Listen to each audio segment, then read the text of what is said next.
business owners need to realize the fucking people in your business do not care about you. And I'm not even saying they should, but you must have mechanisms in place to stop the madness of like setters going like, it's like, shut up, mate. You don't know what you're talking about. Shut the fuck up.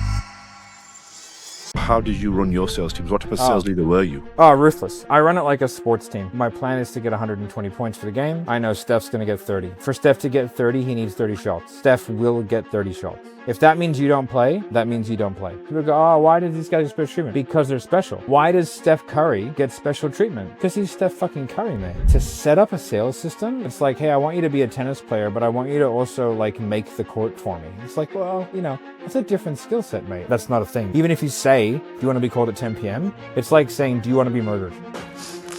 A lot of guys make their money selling $5,000, $10,000 sales training to kids 18 to 24 years old. Do you think that's the right thing for them to do? And do you think that's the right thing for the guys to buy? I don't think you should go into debt for a course. Hey, Matt, it's super good to have you on. Nice to be here, buddy.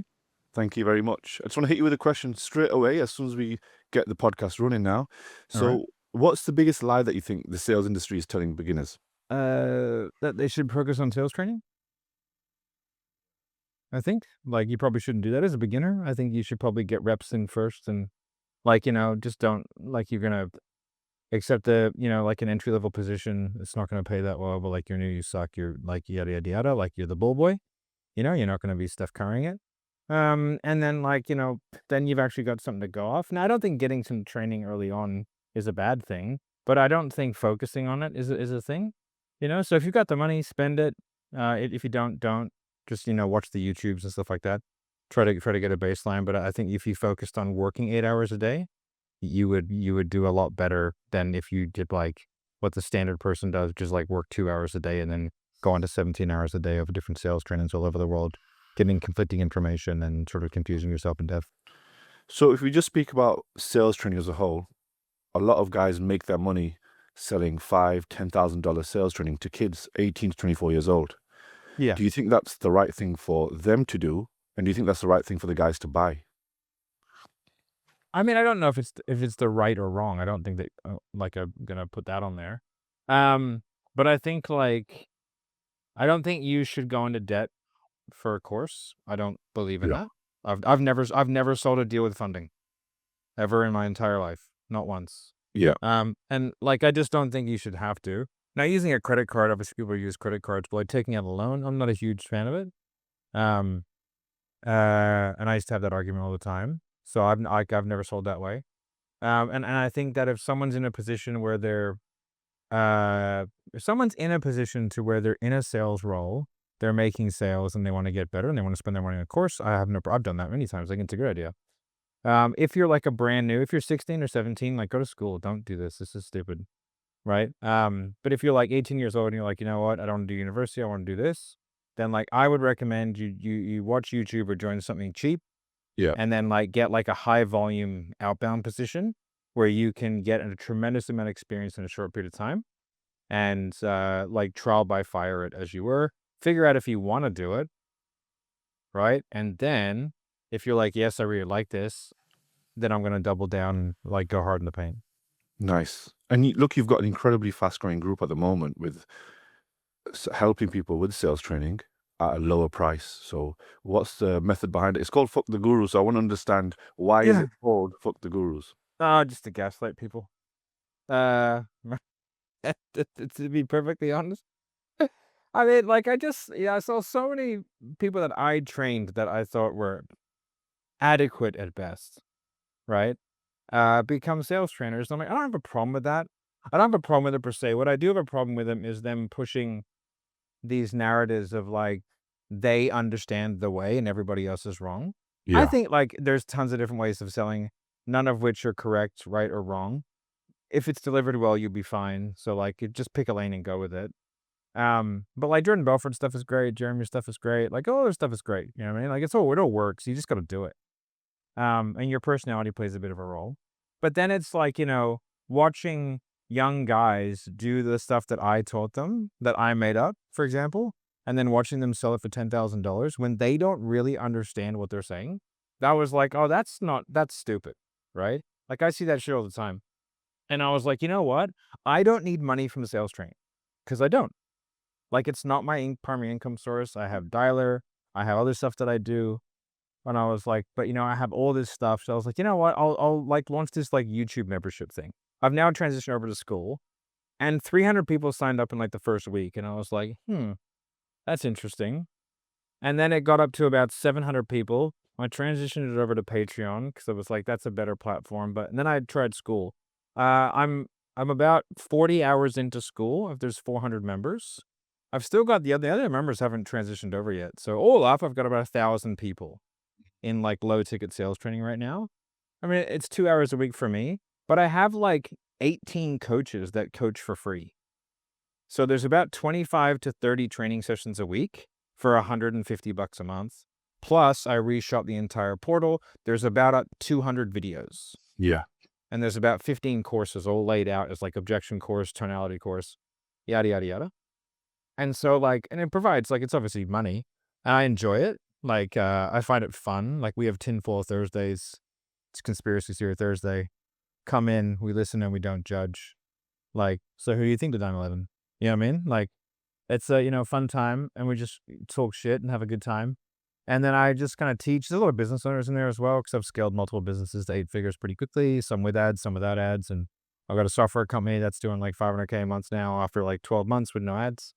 You know what I mean? I've got Grant Cardone, I've got Tony Robbins, Andy Elliott, like, the sort of cream of the crop of clients, and we got them pretty quick, and so I know how to do that stuff. But yeah, like, it's just a fun environment, and I wanted to give people an option of, like, because when you buy sales training, most of it goes, like, it's just paying back ad spend, whereas, like, I don't do any ads. I have one VA that's an admin person, and all these coaches coach for free. Why do they coach for free, you ask? Because if you want one-on-one, you can ask them, and I don't take a cut, Nice. I love that.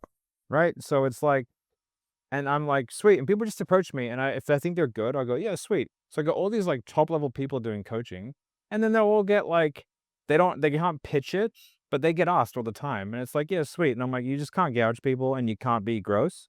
But, like, there's people doing, like, 40K a month of one-on-one just from being a coach in my group once a week, right? Because, like, they're really good at what they do, and one-on-one is valuable for the people who need it. Like, if you're good and you wanna get great, one-on-one's great. You know what I mean? But whereas, like, big groups, if you're paying 20,000 bucks to be in 50 other people in a group, like, it's hard to get good, and the few monopolize the many, you know what I mean? And so Yeah. I was like, "Well, I don't need any money for it. I reckon I could do it this way." I gave it a crack. Turns out people really like it, and I've fucking, it's gonna force the people who wanna continue to charge 10K to actually do something good. And when I sort of helped build the high ticket sales training industry, which I did, like, I wanted it to be really good, and that has been diluted over the course of years, and it's like, well, do better. I helped build it. I will help destroy it. I love that. And I think about, you've been doing your software dialer, and the one thing that you learn about software entrepreneurs is they learn about product-led growth. And I think maybe your school group took the idea like it's the product that's going to make it good, and Yeah, it's exactly. growing because so it's product-led growth that you've bought into info. Yeah. Yeah, and, like, when I did my dialer business plan, it was all, like, product-led growth, and I did a lot of research on a company called Ninja One, which is a tremendously successful software company, like, seat-based, not the same industry, but seat-based software company, right? And they grew to 50 million in 4 years with product-led growth, and it was partnerships, product. Then they borrowed money, and now they're, like, 400 million, right? And, like, it's like, I love that kind of stuff, like, Sales Sniper, product-led growth, $30 million a year, no ads as an agency, like, that's unheard of. And then 7th level, we grew that really quickly, and we did a lot of ads, but it was like we led with product hard, and then with Dialer, and now with, like, my sales training, I think, like, if you create a phenomenal product, not like you think it's really good. I mean, like, a product that other people sell for 10K and you sell it for $100, Yeah. or they sell it for 100K and you sell it for 10,000. Like, that is how you win every time. And then if you can position it right in the marketplace, which is like, there's a skill to that, right? And brand, it's right. I called it "Fuck the Gurus" for a reason. Do you know what I mean? Like, there's a play behind it, and it all kind of makes sense.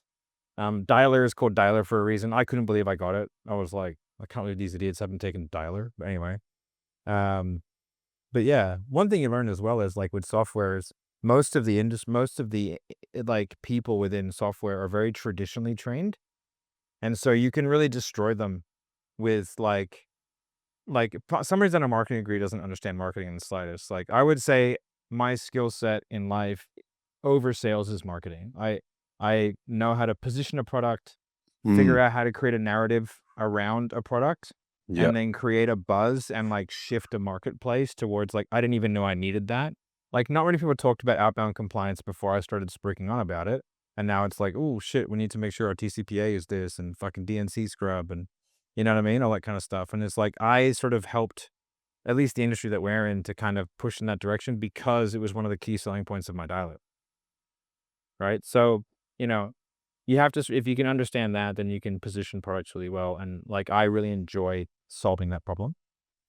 Yeah, and about the positioning thing, my entire business is all about sales leadership. I've been writing a book all around sales leadership, and one of the biggest gripes I have about sales leadership is most people go into sales management as sales trainers. So they're a sales trainer, and then they Yeah. manage a team, and it's worlds It's a very apart. different skill set. Could you talk about how you see sales trainers taking on sales manager roles and the difference in sales leadership? What is a good sales leader? Well, I don't think sales management, I don't think you have to sales train at all, first of all.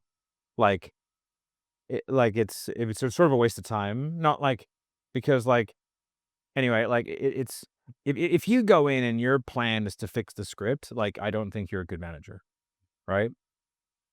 You know, I would say that, like and I get a lot of, like, fractional managers coming to me and being like, "Hey, can you help me with this?" And I'll go, "Yeah, like, what's your idea?" They go, "I'm gonna do this, and I'm gonna bring this team, and I'm gonna go in there, the scripting sucks, and change this." I'm gonna go, "I mean, that's a terrible idea, but, like, you can go do it."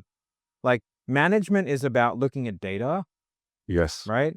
And understanding what you're seeing, and then knowing how to make small but effective moves that don't and being able to okay, I'll give you an example. Today, there's a manager that I help. He's a great dude. His name's Michael, and they're bringing on 5 new reps. They're doubling the size of the team, and they're also bringing like a new setter, and he's a young setter. He's new, but he's like, "He'll be fine."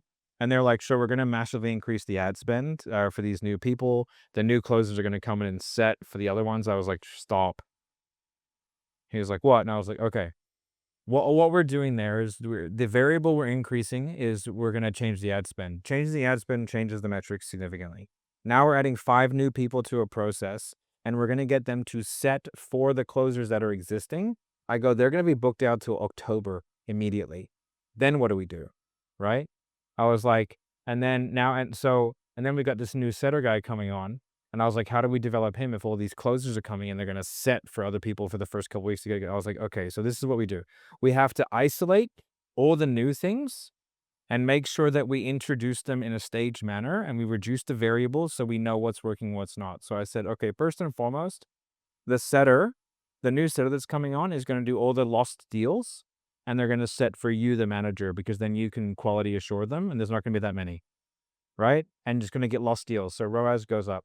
I was like, "Then we're going to give old leads, right, to the new closers for the first 2 weeks. Then we're gonna put them only on after that, we're gonna fire 1 because 'cause we're bringing on 4. We're gonna fire 1, we'll take 3. Then we're gonna have the 3 go on to day 3 plus leads, and then have the setter move on with the existing setter onto day 1, day 2 because 'cause they're on dialers, so we can do that." I was like, "Then we're gonna slowly increase the ad spend and bring over one of the closers to self-set, not for these guys, but for themselves. And we're gonna do that one at a time. It's gonna take about 6 to 8 weeks to do all of that, but we will know exactly what's working and what's not, and then we'll know exactly who to keep and who not to keep.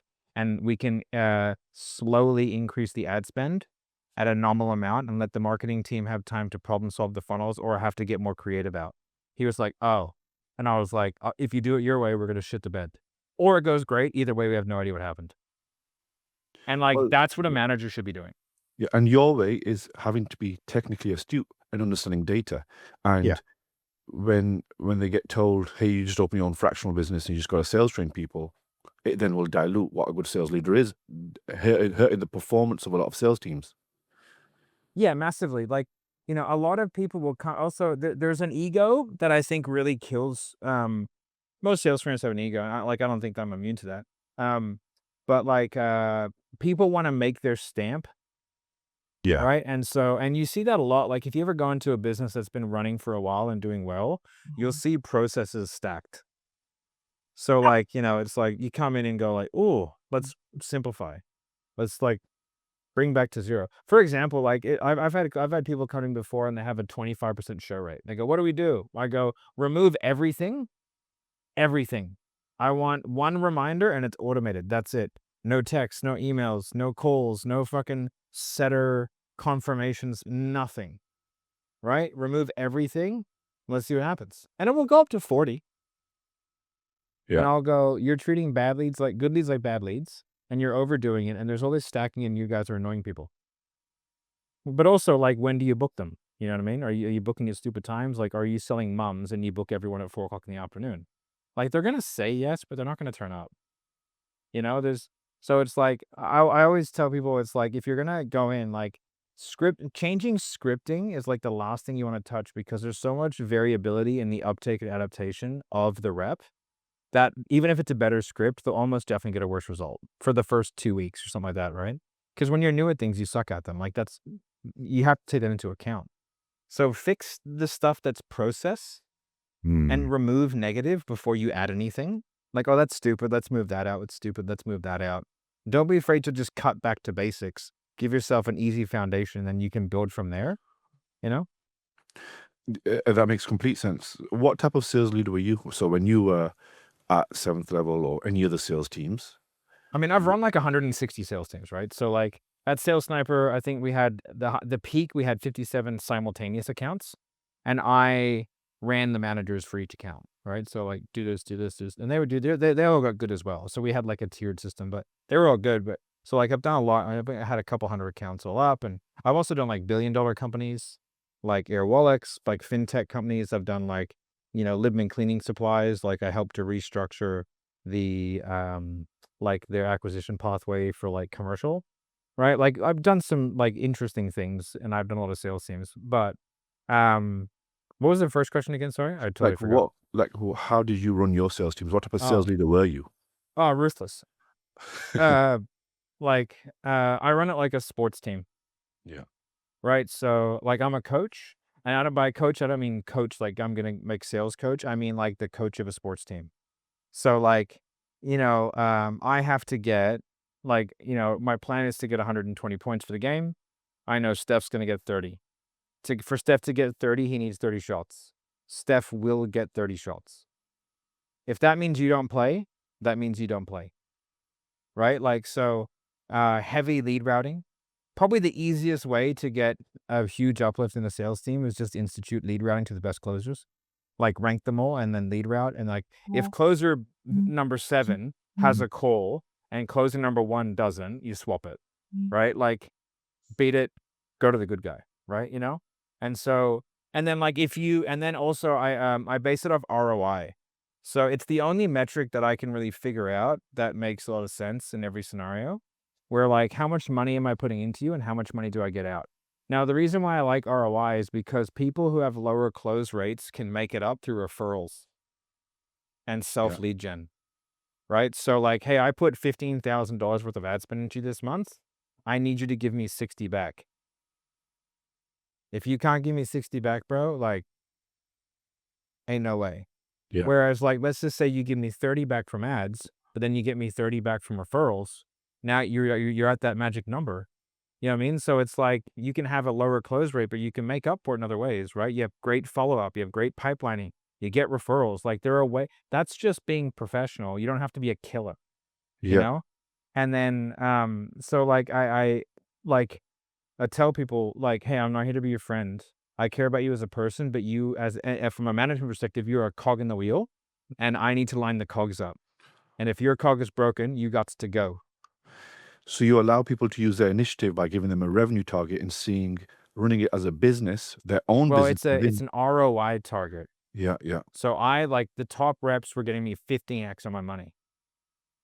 Right? You give me 15x on my money, you want to park on my car spot? Go ahead. Right? And they got special treatment. And people go, "Oh, why does these guys get special treatment?" Because they're special.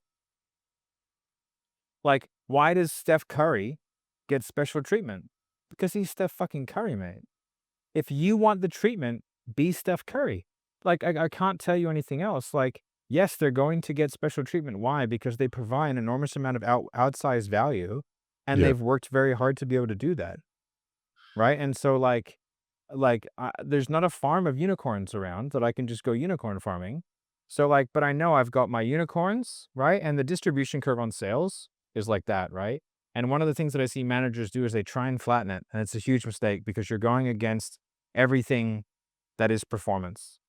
You know what I mean? Like, the top guy is going to kill it. So by you trying to flatten the curve, you think that you're lifting everybody up. All you're doing is smashing the top guy down, and he will leave Yeah. because you're fucking with my chi now.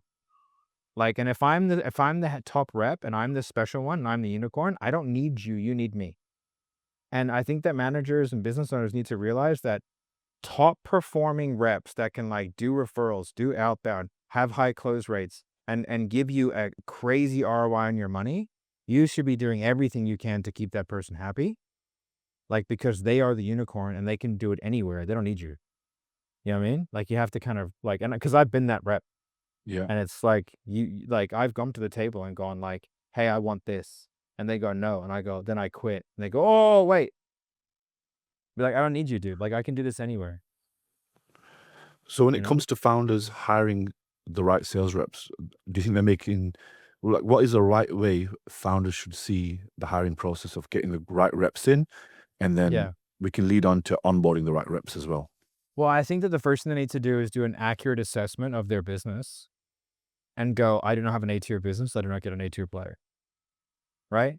If your business does not, if it only has one lead source, I'm not going to sell there, Yeah. right? So I'll tell you what I'm looking at from a person who is a extremely high performing sales rep. And everyone can argue in the comments, oh, I'll sell everyone, right? I can do outbound. I'm good at outbound. I can do like, I can make, my last month, the CEO of seventh level, I decided to get back on the phones. I outsold everybody by a good margin and I took not a single lead. I just farmed the CRM. I made over 100 units. I sold over 100 units, right? And I collected like 400K cash without taking a single lead. All I did was farm the CRM, right? And like, I worked like maybe 3 hours a day. So if I was a rep, right, I would have made about 80 grand for the month in commissions from 3 hours a day of work. You know what I mean? And so like when I say this is what I'm saying, like I'm a very good rep, you know what I mean? And so for me, like I'm not gonna work for you unless you have like at least 4 or 5 consistent lead sources because I don't want you to be at the, the ebbs and flows of like a single marketing source. I want you to have organic. I want you to have paid. I want you to have multiple channels of paid, like yada, yada, yada. I want you to have more than one product. You're going to need to have like a good array of products to sell. I want you to have different types of leads. So I want you to have like book calls, website inquiries, ebook downloads, yada, yada, yada, right? Like I want all that. I want your CRM to be on point, right? And I want you to be on a growth trajectory and I want you to be making money, right? You know what I mean? I'm not going to be the only rep, Yeah. right? And so like if you don't check those boxes, like you trying to hire someone like me, I might come in because you'll offer me 30% comms, but I'm going to leave. It's guaranteed. I'll stay there for a bit, have fun and leave, right? And if you expect me to put the sales system in, I'm going to want a good chunk of that company because like, or what ends up happening is they get a B player and they expect them to develop the system, which is madness. So you've got to do an accurate assessment of your business and go like, listen, I don't want an A player. I want a B player who's hungry, Yeah. right? And then I'm going to titrate myself off the sales and add people, So unicorns are not necessarily like if you get a really good rep, you just happen to kind of stumble into one, just know they're not going to stay long. And that's even in a great company. A good rep, they just get so many offers that like it's hard to keep them, right? So you want to make sure that you don't optimize your business based off like the one unicorn that you have. And if you are trying to like, especially if you're doing like trying to change from founder led sales to like a sales team, then like you want to pay someone like, you in order to like set the system up so that a decent rep can come in and actually be successful. Because if you're expecting a decent rep, like not good, not bad, but decent, to set up a sales system, you're asking them to do something that like, it's like, hey, I want you to be a tennis player, but I want you to also like make the court for me. It's like, well, That's a different skill set, mate. Like, I can paint a wall, but I'm not gonna build one, right? Like, it's a different thing. So, those are kind of the key things that I think stop businesses from having success in hiring reps, and that's why they end up churning through them. It's a whole thing. You know what I mean? Yeah, and as I was watching through your YouTube content, you mentioned recently, like, you don't let the prisoners run the prison, or so using like an analogy where Yeah. you let them run it all, and too many business owners are doing that. I think, like, yeah, too many business owners, they get real hands off. Like, I'll give you an example. There's a sales training company. Um, I've I've never worked or been associated with them, but like they were on Dialer and like they asked us to they were like, "Hey, we're trying to call our leads and we can't." It was 10 p.m. the leads time. We're like, "Yeah, of course, mate. Like we're compliant. Like we turned it off. You can't do that." They're like, "Oh no, we got to call them at 10 p.m." They've opted in. But I was like, they go, "They've opted in for it." I go, that's not a thing. You can't. Even if you say, "Do you want to be called at 10 p.m.?" It's like saying, "Do you want to be murdered?" It's like, obviously it's different, but it's like, "Hey, are you okay if I murder you?" "Yeah, Yeah. sweet, I'll tick the box." Like, you can't ask someone to have you break the law, right? So I was like, "No." And then they were trying to call people past midnight, right? Which is fucking absurd. That's local time to lead. This is like levels of illegal, right? Then I was like, "Hey, just so you know, I went through some of your opt-ins, like none of them are compliant. You need to change the wording." No response. Not from the owner, but from the managers, right? And then it's like they want to offboard because they can't do all the things that they want to do. And it's like, well, yeah, man, because all the things you want to do are fucking illegal. But they're the managers and they don't give a fuck because they're not the ones who's going to pay the fine. She is going to have to pay the fine, Yeah. right? If you know what I'm talking about, Yeah. right? So it's like she's the one who's going to be in fucking trouble. And it's like they don't give a fuck. I was like, you need to change this wording immediately. You have said that they waive their rights to be on the DNC list. You cannot do that, and putting it in there will get you fucking audited. But if you don't give a shit, then don't do anything about it, and they just don't care. And I think, like, business owners need to realize the fucking people in your business do not care about you. Like, and I'm not even saying they should, but you must have mechanisms in place to stop the madness of, like, setters going like, it's like, "Shut up, mate. You don't know what you're talking about. Shut the fuck up." Like, I'll tell you what to do. Just sit down and do your job. "Did you work 8 hours today?" "Yeah, I worked 3." "Well, shut the fuck up and just work 8 hours." Like, it's not difficult, right? Yeah. And so it's like you need, as a founder, you have to be aware that like you need to consistently audit things that are going on and critically think and go like, because it's not even that these people are doing it on purpose. Like these managers that I spoke to, they just don't give a shit. Like they're like, whatever, because they're not going to pay the fine. And Yeah. it's like, but I've been the guy who's going to pay the fine. And you find stuff and you're like, "Holy shit, guys, we got to change this." "Oh, yeah, yeah, yeah." No, not, "Oh, yeah, yeah, yeah." Fucking change it. It's like, what are you doing? And that is a consistent theme across every business that I've encountered. Like, there comes a level where all they're trying to do is just get the outcome, right? You. And so, like, but they'll do it by any means necessary, and they won't go, "Hey, we just can't do that. It's against the law." Now, if you want us to do it, we'll do it. But you're telling us, and I need you to tell me on an email, "I want you to call people at 10 p.m. and midnight." Because, like, at least then, like, when you get sued, I can go to you and go, "Yeah, yeah, yeah, no, I said that was a bad idea." Yeah. Right? So it's like, I just wanna make sure that you know what you're asking us to do. Do you really want us to do it? And you go, "No, sweet." And that way, like, if someone's setting unrealistic targets, which I don't know if that's happening, but they're setting unrealistic targets, right? It's like, they should be told their targets are unrealistic. You know what I mean? And it's like, or they can figure it out for themselves because you're asking us to do things that we shouldn't be doing. Like, there are TCPA. You can't call people 7 times a day. You can't call them 15 times. You can't double dial. People go, "It never mentions double dialing in TCPA." Well, you're right, because they never thought it would be a thing, right? But what it does say is that you cannot do an action to intentionally bypass a consumer protection, which the do not disturb mode is a consumer protection. And I go, "Why are you double dialing?" "Oh, to break through the iPhone focus." Exactly, dickhead. So you just admitted that you're doing it to break a consumer protection. Also, there's a 5-minute rule. You can't dial with it less than 5 minutes, Yeah. right? So you I gotta wait actually, 5 minutes, when I was right? But 17, I started yeah. in a call center for a year and a half. My first job was working in a call center. It was like the biggest call center in the city from the little town I'm from. And you just learn this as a basic rule on call center compliance, on dialing compliance. Yeah, But because obviously, it's so easily tracked yeah, and it's so easy to dog people in. Yeah. Like, it's just screenshot, submit. Yeah. And if they And get fined, the whistleblower can get 30% in the US. yeah, that's not an enjoyable fine to get. And recently I just want to touch on one more thing about hiring. There's a big push recently, if you've noticed, around hybrid roles because of cost of acquisition going up and more salespeople moving towards hybrid, setting and closing for themselves. Mm. Do you think that's a good thing? I mean, I've always preferred it myself. So, like, I don't want you to sit for me. I'll do it myself.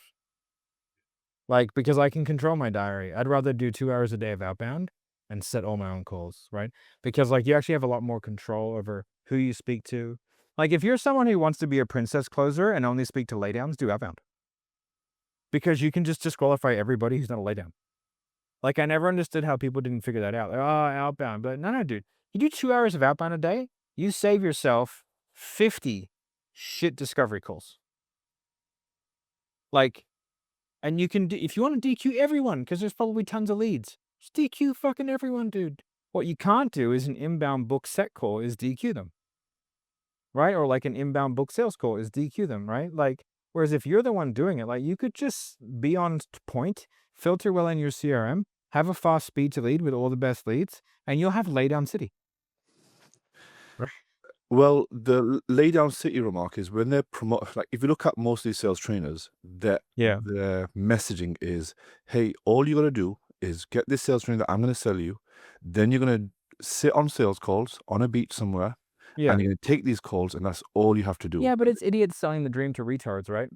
So it's like, the reason why that's not like, if you have to live in a third world country to, like, have a nice lifestyle, like, do you really make any money? You know what I mean? Now some people choose to, but, like, whatever. I live in I don't.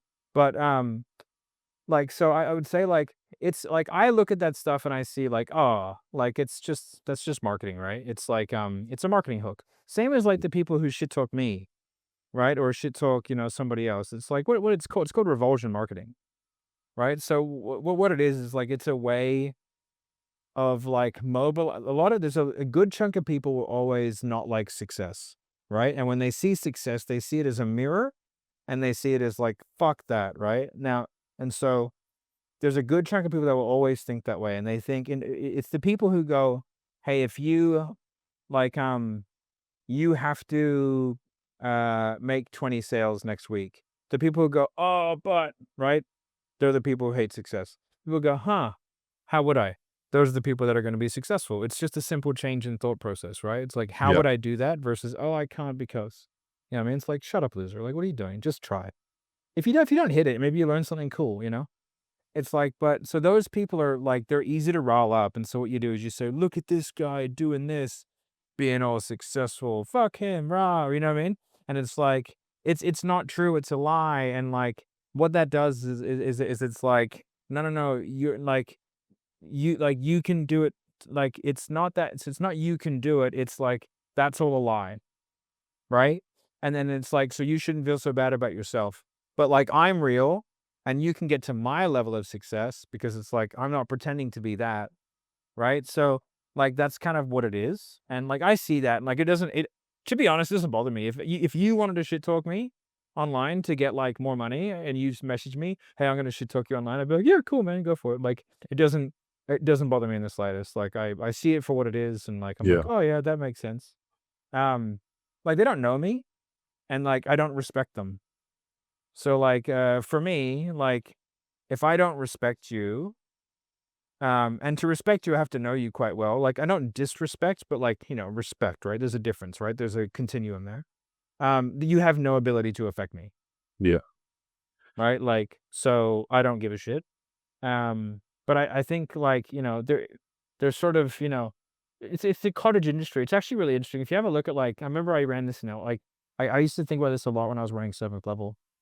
And it was like, because, my business partner would always want to, like, try and shut down smaller sales trainers. And I thought the opposite. And I was like, no, no, no, we don't want to do that. I was like, because we're Rome, right? So, like, when you're the big ones, like, I used to say, I allow other sales trainers to exist. And I didn't say that arrogantly, but what I meant is, like, imagine I did what I'm doing now, but it was seventh level. and I undercut everybody. So like you can just destroy them, because if I can lose money for longer than you, I'll win. Yeah. Right? You know what I mean? Like if I can do that. And the reason why it's hard to beat me at the moment is because like if they tried to replicate what I was doing, they would lose tons of money. But I'm very profitable because it costs me nothing to run. Right? Because I've developed phenomenal relationships with lots of people, and there's not many people that could get 20 coaches to work for free and be happy about it.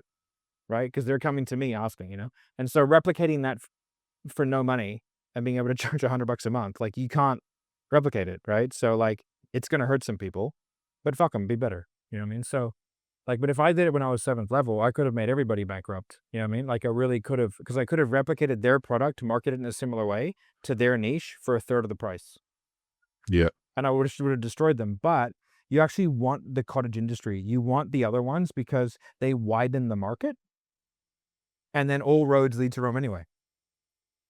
Right? So like all it's doing is making the sales training space bigger, which is a good thing. And when you're the largest magnet, it does nothing but good things for you. You know I what I hear you. mean? And Yep. so like there's just really cool business stuff. Like who did it brilliantly. Now I don't like the person, like Bernard Arnault, right? So like when he bought Michael Kors, he like basically halved it, and he actually sold everything at a loss. So Michael Kors ran at a huge loss for like 5 years, right? But they destroyed the mid-tier luxury market. So Michael Kors and like there's a bunch of other ones Coach. like Mimco. No, Yeah. Coach is the number one luxury brand on the planet. Like I no thought it one was makes more money than Coach. I thought it was Coach mid. crushes it. Okay. No, it's mid-tier, but Yeah. it is the number one earner. Right? Coach makes fucking tons of money. Like they're untouchable almost, right? But like you got Mimco, Oriton, like all these sort of like entry level luxury, okay? Um, and they are the widening effect that funnel people to Hermes, or funnel people. He doesn't own Hermes, but funnel people to Louis Vuitton, Chanel, right? Like all these ones. You know what I mean? And so what he did is he destroyed them all. They don't exist anymore. Right, Mimco is like a shadow of its former self. They downsized like 90%, same as Oriton and a bunch of the other ones, because the market went like this and they had to price match. But Bernard was like, yeah, I'll lose money. And he lost billions for years because he knew that then he could dominate the entire market. And like Michael Kors is huge. I mean, like that entry level luxury, because Coach is like above entry level, right? But entry level luxury is the gateway drug, right, to Louis Vuitton. Yeah. And then the like, gateway drug to Chanel is Louis Vuitton. And so like, and then it's, you know what I mean? And then it's like Goyard and stuff like that. And so like he's created that. And he just fucking, he also runs Christian Dior. He just decimated the competition through just undercutting everybody. And like it works extremely well. And if you've got the cash, then it's a proven strategy. And Matt, it's a bit similar to when New Balance got a new marketing director only 5 or 6 years ago. He moved all of the budget from bottom of funnel to top of funnel, and they started sponsoring Jack Harlow and all these popular guys, and they changed the look of the brand over a year and a Yeah. half of making a loss. And now New Balance is a cool brand, not a dad brand anymore. Yeah. It's genius. Yeah. Yeah. Watching that stuff is fun. It's super interesting. It isn't, and the rules of business work whatever you're doing, whether you're doing your dialer, whether you're doing your school Yeah. community, the rules of business are the same. Exactly. And like you just gotta pick which lanes you want to go in and how you want to attack it. Like we're more expensive than all the other dialers, pretty much. Yeah. Right. So like I had to go at it from a different angle, and so I went at it from an angle is that like I knew the other dialers didn't want to play in. And also they all have bachelor's of arts degrees and they're all like fucking nerds. And like I'm a sales guy. It's like I know how to sell. And like I had the CEO of like some of the companies reach out to me like, oh, we should be friends and partners. And I said, hey man, nothing personal, but I work better with an enemy. And right now it's you. And And so before I I touch was on, like, yeah, anyway, I thought that was smart. Yeah. it's very good. Before I touch on any conspiracy theories, I want to ask you about your software dialer. So just for my business, we do 2 different things. We have Sales Leaders Academy, which is to teach sales management, and it's like removing the founder from sales. And then we have an advisory practice where we have bigger sales teams and we're trying to grow them through sales development, sales leadership. And so everything about our business is about sales leadership. But in the beginning, in Sales Leaders Academy is about fixing the system. So a lot of these have no dialer or have a Go High Level dialer plugin, or they have use an external dialer, which many of you know about. Why should they switch to dialer? Not all of them should, right? So, like, dialer is an F1 car. Okay, it's not a dialer like Kixie or like whatever, right? Yeah. Like, it is an outbound dialing system. You know what I mean? And so, like, if you have a total shit fight of a CRM, using any external dialing system will be a shit fight. Yeah. Now, we're working on things to kind of simplify that, but also, like, our infrastructure, right? Like, our dialing infrastructure is significantly more complex than the other ones. And the reason for that is because we're on far more difficult things to be on, but that's the reason why it works. So, like, we're not a Twilio off the shelf, right? Like, ours is technically like an enterprise level dialer, but we allow smaller companies to come on it. So, like, we have a joining fee and we have like a 7-day onboarding period. We have to we're building out a version for you. You don't just buy the software and turn it on. We have to build the rules, You implement it. right? It's implementation into the Yeah, business. but it has to be like the rules have to be built, right? Yeah. And then when you're looking at a rules-based system, you can't conflicting rules. So people are like, "Oh, I want all of these to be the top priority," and it's like you can only have one top priority. What do you mean? Well, when you have a priority, you can have one top one, and then everything else is subservient to the top. So what's the top? Well, I want to have all these ones to be the top. Well, mate, like I want a 10-inch stick and a six-pack, but I've only got one of those things. You know what I mean? So it's like you can't have that. It's a priority. And to clarify what you're saying, this is the list format of priority that you call through. Well, well, you don't call from lists. So dialer is different than every other dialer. We have pools of leads that can be in multiple lists at once, and like the leads are pulled dynamically from pools based off a series of rules, but it can be pulled from all pools at once. Yeah. So there is no, like, it's not like a normal dialer where you upload a list and go top to bottom. It doesn't work like that because the speed to lead is like instant, right? So like if a lead is generated, API'd in, it is the next lead called, right? And then like now it's going to start dial 1, dial 2. It times all those out according to compliance. And then from there, like it's doing that with all the leads in the system, including the new ones, the old ones, and it's constantly reprioritizing and like shuffling through all the leads, going that one, that one, that one, that one, right? And then it's like, oh shit, this one's ready again. That one, boom. You know what I mean?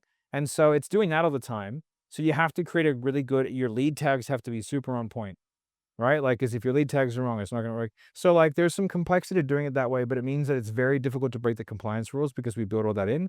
And then if your guys just fucking sit there and press go, like, and they work for 6 hours a day, God forbid, like they will get a phenomenal contact rate, right? Yeah. And so, and then it rotates all the numbers automatically to prevent like spam flagging as much as can be prevented. And then it's like no number is used more than certain amounts of times per day. And all these things are happening in the background, which is why we're a lot more expensive, right? Because none of those things happen in other dialers. And it's like, it's an F1 car. It's designed to do high volume outbound. It is not like your telephony system for your business, right? Like, and if you use it like that, it doesn't work. Like, you don't take an F1 car to the shops and get your groceries and then complain it doesn't have a back seat. It's again, mate, it's an F1 car. And we sell it like that. We go, mate, this is not your like, I'm going to fuck around and like call this person. It's like, no, mate, no, you press go and fucking it's doing its thing, you know? Like, and if I put a back seat in it, Great yes, you analogy. can hold more people, but it makes it a worse F1 car. Yeah. So there are certain features that people want. I just go, nah, not doing them. They go, we really want it. They go, yeah, but you don't know what you need. I know what you need. I'm better at this than you are. Yeah, you know what I mean? Like, it's the truth. I go, yeah, but I know what you need, and I know what that will do, and I know what the flow-on effect from that will have, and I know then that then becomes this, and becomes this, and becomes this, and becomes this, and all of a sudden, we're no longer a high-volume outbound solution. We're just another close. Yeah.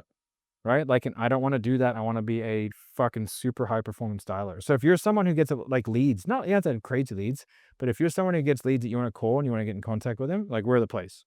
If you're someone who wants to like randomly click to on a CRM and be able to like poach the leads that you want to like and cherry pick the leads, then this is not the system for you. You know what I mean? And you bought a new partner on for dialer. Do you want to talk about that? Yeah, Sir Cole. Sir Cole Gordon. Cole Gordon's a beast. And like, yeah, he came in and like he started using it.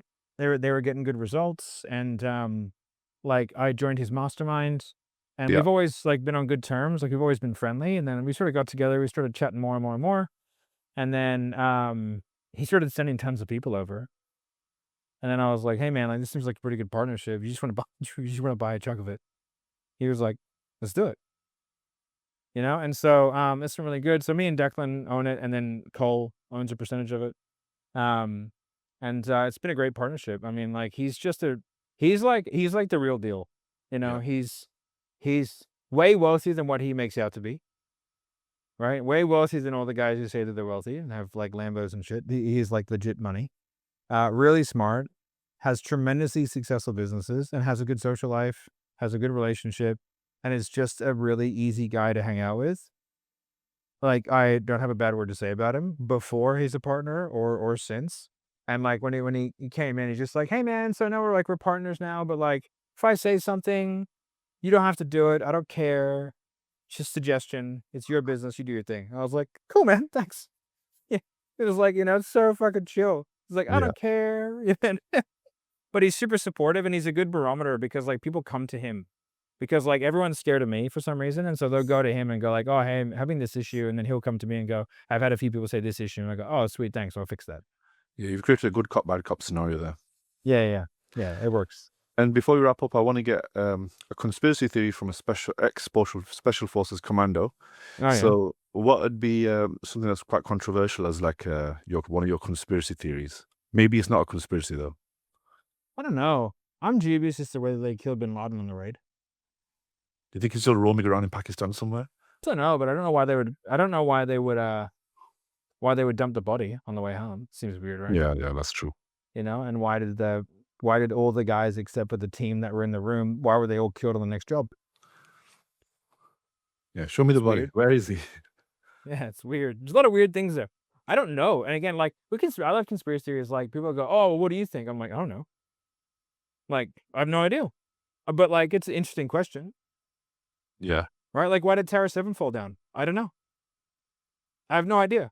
It doesn't seem like it just fell down for no reason, like what they said. But like, I don't know the answer. But it's an interesting question. yeah. You I know? imagine are you an Alex Jones fan? Yeah, Alex is Yeah, hilarious. yeah, Alex yeah, is right enough of the time to where yeah. you should probably listen to him, but he says But some outrageous shit. Like when he yeah, said they're turning the frogs gay, and then it turns out they were, you're just like, "Fuck me." That water was, they proved it. It was turning that water was turning yeah. the fucking frog gay. It's And when so they, funny. He and when they talked could about pin him on the yeah. Sandy Hook thing, they really pinned it on him to really kill his credibility. Yeah, and like I don't know anything about that.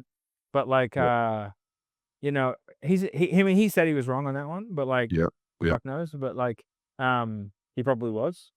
But yeah, he's right enough at the time, and he's fucking funny. He is. So I always enjoy a good laugh. I'm Matt, also this is impossible to offend. So like I think if you get offended by words, you're retarded.